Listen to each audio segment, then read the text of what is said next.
There's a lot of talk about who the best player in the NBA is. There's a group arguing for Kevin Durant, a group for Giannis, a group for Embiid, a group for Jokic, and a group still arguing for LeBron James. And you know what? I don't think you can definitely say who the best player in the league is. All these guys I just named are unstoppable in their own way. And I haven't included Steph Curry, Luka, or Devin Booker. So my question is, what truly makes a player the best in a sea of talent? I mean, how can we really know who's the best? What are the requirements in today's NBA? Is it the player who scores the most points? LeBron and Embiid would be your player. Is it the player with the best PER scores? Giannis and Jokic would then be your picks. Is it the best isolation players? KD or Luka will be the best. Is it for the guys who make the most difficult shots? Steph or Booker would then get your vote. Does it go to the best two-way player who can dominate a game on offense and defense? Or does it go to the most important, clutch player? Listen, everybody ranks their player in their own ways. And because there's no set boundaries, we will never truly know, especially in this day and age.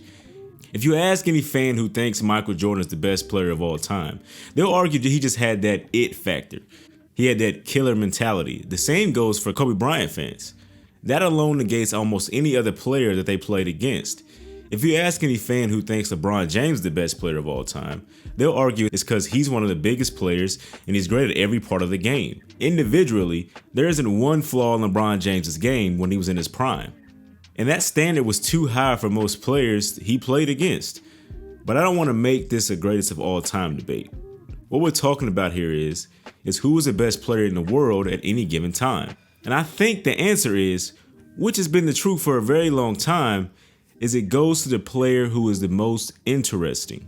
Which player draws the most attention? When Michael Jordan, Kobe Bryant, and LeBron James were the best in the world, yeah, it was because they were really good at basketball, but it was because they were the face of the league.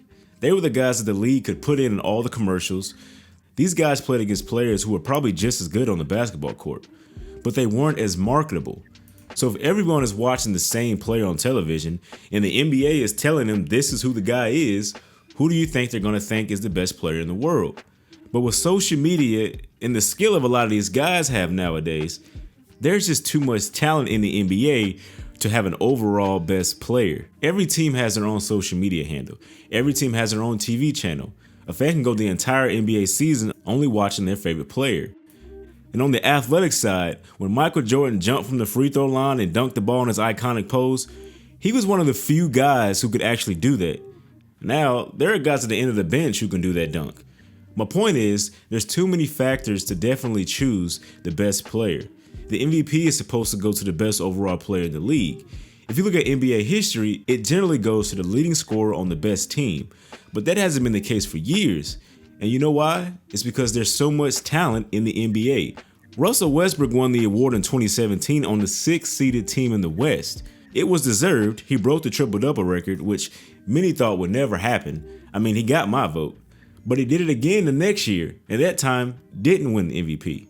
It went to James Harden, then Giannis, then Jokic. The reason being is that all these guys are all deserving.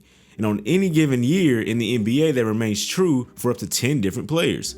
The only thing that decides the best player in the NBA, if they're not breaking records, and I can't stress this enough, is the player who gave the best performance last.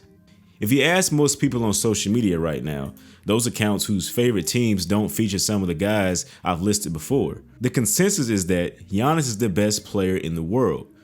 We've seen it on social media and also on a majority of the NBA talk shows. And you want to know why that is?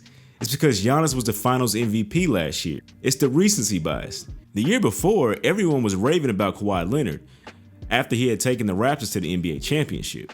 So what happens at the end of the year determines the opinion of a lot of people. Kevin Durant gets swept in the first round, and there are people out there who are now arguing he is a top 15 player in the NBA. A 7-foot scorer who you can drop in any generation and he would dominate. In the first half of the season, Durant was an MVP candidate. Before he got hurt, he was the pick for a majority of the people. To me, all this points towards the fact that there are 10 guys who can be considered the best player in the NBA at any given point, because there's just so much talent. When Michael Jordan had a bad series, he just had a bad series. He was still considered the best player in the world. If you're the best player in the world, one bad series or year shouldn't allow you to lose your crown, unless there are many more guys who are just as worthy. Thanks for watching this video. If you made it this far, like and subscribe to my YouTube channel. Also, I have a podcast called Rip Jersey. Follow that, add it to your playlist, listen to it wherever you can. Thanks for watching again. Peace.